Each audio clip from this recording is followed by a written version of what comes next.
Well, hey guys. So, I got the mill on the new location now. First time. I did some cutting yesterday. Here are the cuts. I'm not sure what kind of species this is. Well, actually, I know, but I don't know how to say it in English. But a lot of flies and bees are kind of drawn to it, so I guess it has some sugar in it. Yeah. Anyway, I will be cutting this same log again as yesterday. But today I have a sharp blade on it, so the cut should be pretty well. Yeah, I have some issues with the bed. For example, the jointing areas here. Sorry, the jointing areas. They are not perfect, but they are almost pretty smooth. But I still feel that very slight bump when I drive over it. Maybe I need to re-weld some of these joints. But yeah, also what I have done to the bandsaw mill, I did add that larger engine now. It's a 13 horsepower engine.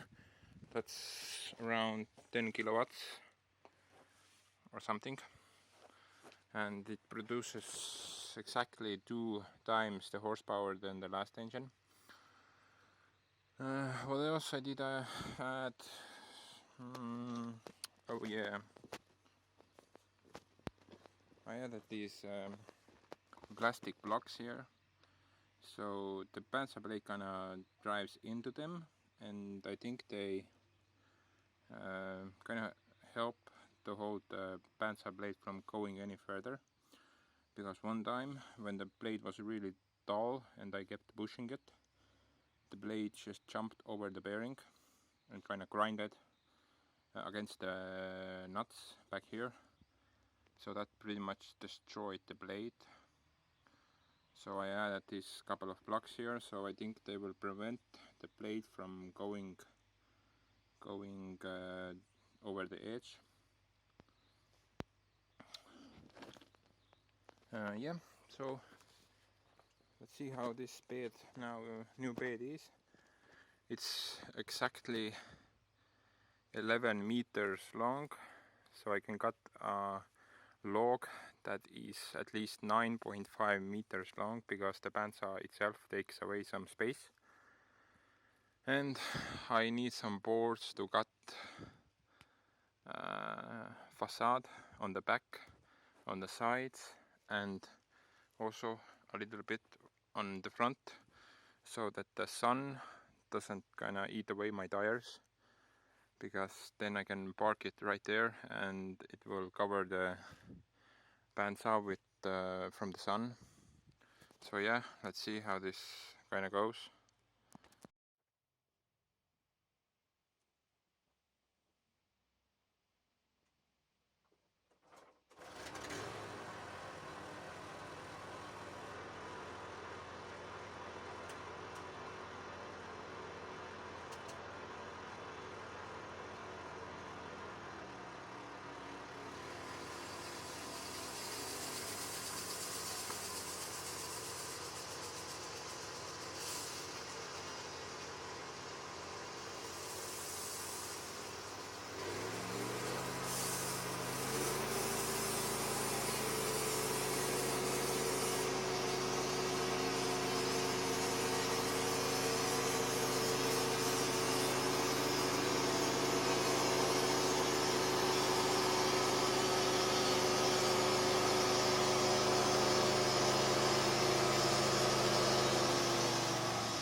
this is pretty much what I have left.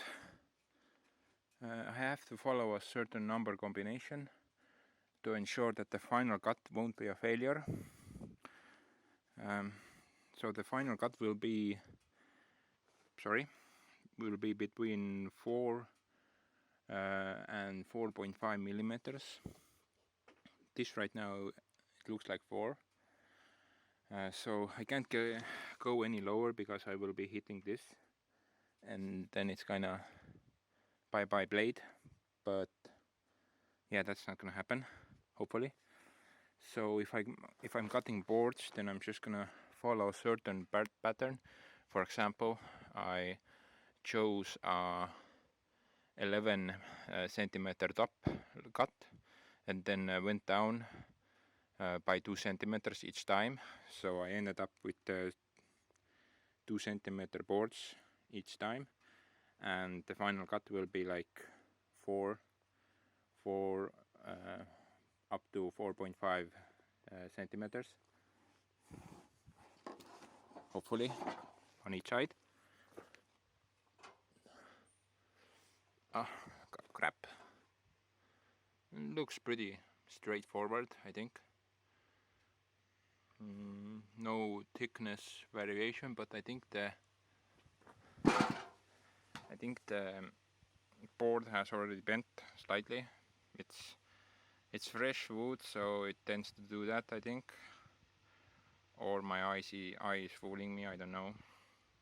Actually, it seems kind of straight. And also same thickness, at least. It looks like same thickness on both sides, so that's a win. That means something is level, I'm not sure what. But if it works, then I'm not gonna touch anything. Maybe except kinda smooth out these joints. But yeah, I think this spot for the mill is a lot better than this spot, because hauling logs here, the tractor shed kind of got in the way a lot of the times. So this leaves me more options, longer logs, better maneuverability with the tractor.